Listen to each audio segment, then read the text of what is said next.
When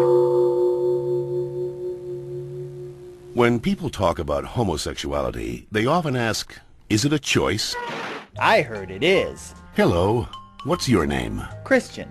Well, Christian, let's see what the latest science has to say. Oh, that. To help us, here are two gay people, George and Martha. Before we can answer, is it a choice, we must first determine what it means to be gay. How do you know you're a homosexual? The same way you know that you're straight? Since the 19th century, many theories about homosexuality have been offered that are untestable and contradictory. Male homosexuality is the result of an absent father and an overbearing mother. See ya. Stand up straight, dear. And the female homosexual has never recovered from her anger over not having the penis. She wishes to avenge her perceived castration by taking another female as her sexual object. You're kidding me, right? Well, I've always been told that homosexuality is unnatural. Is it? In fact, homosexual relations are common in nature, including zebras, baboons, dolphins, sheep, buffalo, ducks, foxes, elephants, horses, gorillas, moose, house cats, pigs, mice, rabbits, swans, and lions, to name a few. Well, okay, but we're not animals. Human beings have free will. You don't just decide who to love. Settle down there, Martha. Christian does have a point, but let's take a look at the most recent scientific evidence. As they study sexual orientation, scientists are currently looking at three main areas: genes, hormones, and birth order. Of course, most of these studies focus only on male sexuality. Sorry, Martha. What a shock. Let's first look at studies of identical twins. Hi. When one identical twin is a gay man, the other twin is gay up to 70% of the time, far higher than would occur if genes played no role. In fact, these studies show that genes play a greater role in determining sexual orientation than they do in whether or not you're right or left-handed. And we don't punish the left-handed.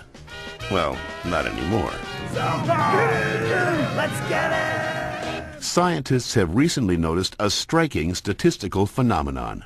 Studies show that having older brothers increases the odds of a boy being homosexual. Moms always baby the youngest, making them gay. No, that's not it. When a woman is pregnant with a boy, scientists are realizing that her female body often sees the male fetus as a foreign object and begins to produce antibodies against it. The more boys a woman has, the more adept her body becomes at feminizing the fetus, which may explain why with every successive boy, the odds that he will be gay go up significantly. All right, maybe you all accept it, but what about those people who started out gay and say they became straight by discovering God? What about ex-gay ministries? Even so-called ex-gay ministries don't claim to change a person's inner sexual desires, just his or her sexual conduct. We're still gay. If these places really work, why don't they all use the same technique? Why does each ministry experiment its own way? Well, And why have so many members and leaders recanted earlier claims that they were changed? maybe these programs don't work for everyone, but what's the harm? How about the feelings of shame and guilt they instill and reinforce in their victims? Or the money, energy, and time they sap from people who have nothing wrong with them? Says you. Well, in point of fact, not just George says that, Christian. The American Medical Association, the American Psychiatric Association, the American Psychological Association, the American Psychoanalytic Association, the American Academy of Pediatrics, and the National Association of Social Workers have all stated that homosexuality should not be treated as a mental disorder, and that they oppose attempts at reparative or conversion therapy, and that sexual orientation is not a choice and cannot be changed. So that's it.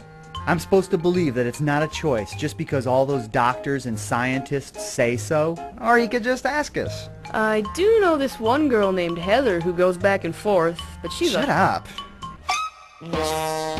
The information in this educational cartoon is based upon studies that can be found in any university library, with the possible exception of the Bob Jones University in South Carolina.